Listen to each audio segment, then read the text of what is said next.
Hey friends, so I spent the last couple years looking for the best studios on the planet, looking at hundreds, thousands, maybe tens of thousands of studios on the internet. In this world where showing up on camera means everything and how you look on camera signals to your audience so much about whether to follow you, I want to share with you some of the best studios that I've found. We're gonna do a breakdown and teach you some of the things that you can learn to improve how you show up on camera so you can finally be proud of how you look on the internet. So the first one that I wanted to share with you all here is Jacob Collier. This is a studio for his own masterclass on Skillshare. This is basically just such a good example I wanted to bring up of how to create a space that signals to your audience not just that you are someone worth listening to, but gets them so intrigued about the subject matter, about engaging with you. So a couple things I wanna bring up about this shot right here. Number one, I tell every one of our clients and students this when we build people's studios. You are creating an entire world for people to experience you in. If you heard me talk about this before, you might have heard me say that you are a world builder. I don't know about you guys, but sometimes when I go to the movies, I'll go to see movies like Transformers or Avatar or just these visual spectacle movies. I'm a sucker for simple storylines, but honestly, most of the reason I go is because I like to be immersed in this world of robots, other planets, and just really cool stuff that you couldn't normally see in daily life. And so that is your job here. Even if you're showing up on the internet to be an educator, you're still able to do so much of this cool stuff, to play director, to hone that craft of putting the person into a world that you've built. So taking a look at this shot here that they've created for Jacob, they did such a good job of capturing the vibe of Jacob and his style. If you've heard his music, he's such a creative person, and they've captured that so well here with this lush greenery, with these wood tones, these colors, all this stuff. It's just so well done. And perhaps another point here is you're here to connect with Jacob, but there's also another character here in the shot. And we think of characters oftentimes as people or animals, but oftentimes things that we imbue with emotional meaning, those become characters for our audience too.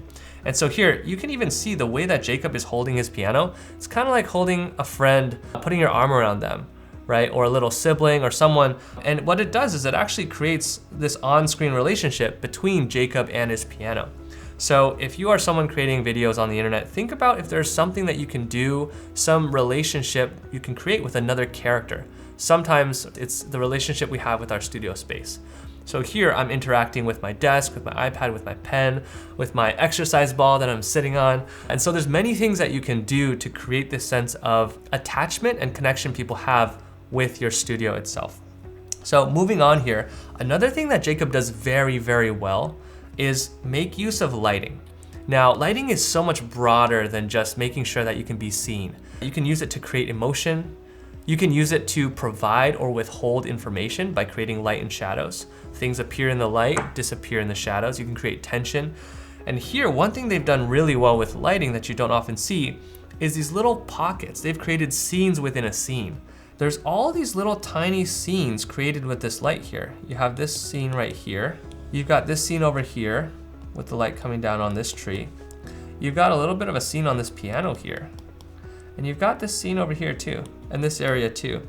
There's so many different little pockets of light that when you look at the set as a whole, they become little tiny sub-scenes, and it feels like more of a complete world. And one other thing that Jacob does really well here too is the way that he's actually dressed. He fits so well within the set. You can see the greens on his shirt, the greens of the plants. It's done in a way where even the textures kind of have this leafy appeal to it. I think these might actually be leaves on his shirt. And so if you can find a way to make you fit into the scene, that's an extra added bonus, because ultimately when we're designing a setup, you are the biggest and most important set piece. All right, next we've got Sarah Dici. She is also an amazing YouTuber, and she's done a lot of really cool studio spaces over the years. And this one in particular that she's using right now, I actually really like for a couple reasons. Number one, I think she's done a really good job of incorporating this sense of a cohesive color scheme. Now, what I mean by that is sometimes people get this idea that adding more colors is better. It's more eye-catching, right? And so you'll see people who have so many different colors that don't fit. You got pinks and purples and bright yellows and reds and greens and all this stuff, and it just kind of becomes too much. But what she's done is she's created a color scheme that isn't super crazy on the eyes, but also draws you in. If you take a glance at this and look away real quick, you'll notice two main colors. Primarily, the whole space is this brownish, orangish peach color, which you see on the peach, which you see here on this little flip sign, you see on the wood, you see on the table back here, you see on her chair, and also her hair and skin tone are kind of a similar tone to that as well, right? As well as this practical light behind her. So this would form kind of the base, like the underlying layer of the majority of her studio. And then on top of that, she has an accent color, which is this green right here.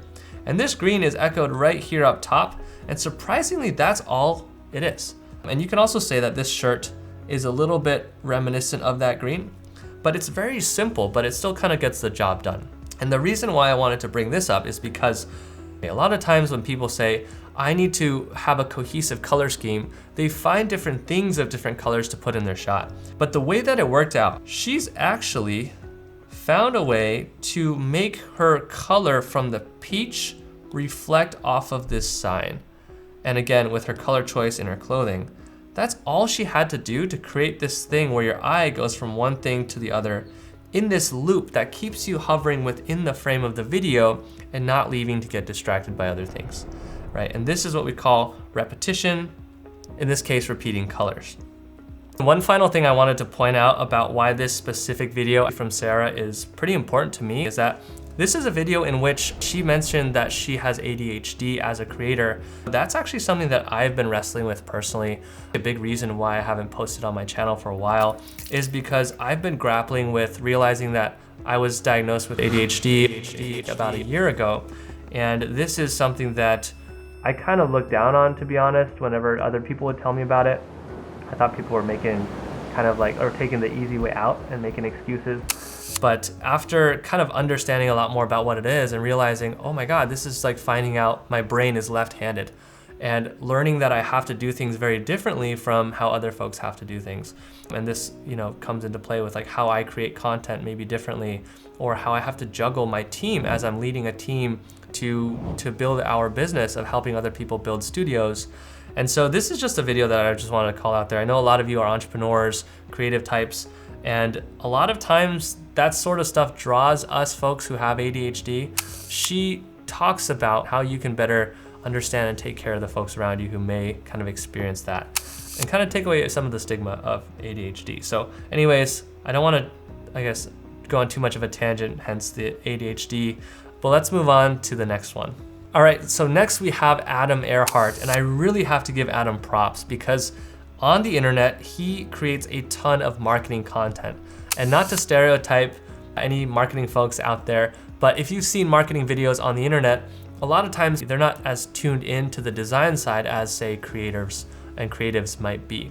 And so I really have to give him kudos. He set such a high bar. He's designed a studio that has multiple different angles and multiple different looks to it. He has his what I'll call like the blue setup right now. It's kind of like a blue and orange, but he also has a different angle of it. But also when he turns off that light, it becomes a totally different vibe. And it allows him to hop between different emotional energies and different ways that people might want him to show up for them. And so think about this when you're designing your studio. This is a common question we get is, how can I use my one studio to represent different brands that I have? Some folks come to me saying that they have a personal brand and then they also represent their tech startup and they're also a thought leader in their creative endeavors. So think through the first step, what does this studio need to do for you? But now, in this specific frame, let's kind of talk about this specifically. One thing that he does very well is he's also created a space that speaks to who he is, right? He does a lot of marketing content, but doesn't want to come off as just dry marketing content. He introduces a lot of stuff here where I've never personally heard him talk about his musical instruments, but he has all of that on display here. And what that does is it actually builds a lot of camaraderie for folks like me who are also musicians, also people who like to have that creative side to explore. And even if not, it just shows, wow, this guy is someone who's relatable. He's not just a face on the internet who just talks about marketing all the time. And I realize I'm downplaying marketing. Marketing is super cool, guys. Not to crap all over marketing here, but just the way that he does so is he's such a more well-rounded human being when he imbues his studio with who he is as a person. So I encourage you guys to think about what makes you you. Right? Really think through how you can make your studio space special, give it personality. So I think he's done such a good job here by showing more of himself. All right, there's one more that I want to show you, actually one of my favorites. But before we do, I wanted to show you a resource here that's going to help you, and that is the email crash course that I have on how to set up your dream studio. That is a completely free email course that over the course of 7 days, every day you're going to get a video explaining the key things that you need to know to shortcut a lot of the mistakes that people tend to make and show you how to get to a studio quicker that you're proud of. And one of the things that I'm gonna give you on day one is our inspiration library.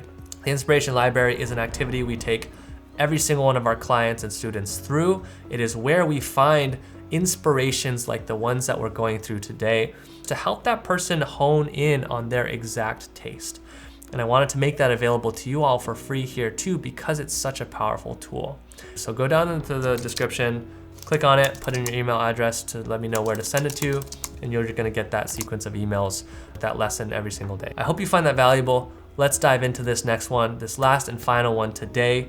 This is Heather from Think Media. And Think Media, if you haven't seen them around the internet, they're a phenomenal resource for how to show up effectively on the internet with video. So there's already so much going on here that I love, that I want to show you. Number one, they make such good use of contrast. They've done it in little pockets all over the place within the shot itself. So with Heather, she right here is already wearing, you know, this bright white offset against the black wall behind her, offset with this black microphone in front of her. We've already got a sandwich going on, and that's continued here with this white light, with this white desk, and then with this black over here on the wall, black here on the iPad, and get this, even more with this white wall here, which contrasts between light, dark, light, dark, light, dark. You kind of get the point, like they've chosen a theme to go with, which is this very bold, bright contrast, light, dark look, and they've imbued it into the studio itself. So just like the studios we've seen before, they each had a very intentional color scheme or intentional kind of way of designing their set. They've chosen a very distinct one here too, and they've stuck with it. So major kudos to the Think Media team and Heather here for putting this together. Another thing that they do really well here is they make use of layers. So as you might have heard me say before, studios is all about depth, right? How we look on camera is all about creating a 3D space within a 2D screen. And one thing they've done here to implement that is having a distinct foreground, which is the thing closest to the camera, which is composed of her iPad and sort of the desk. Then a midground, which is her, and a background, which is everything else behind her. And within these three distinct layers, that depth is further accentuated by this background blur, but also this foreground blur on this iPad here, so that people's eyes drift back to Heather, and most importantly, Heather's face and Heather's eyes.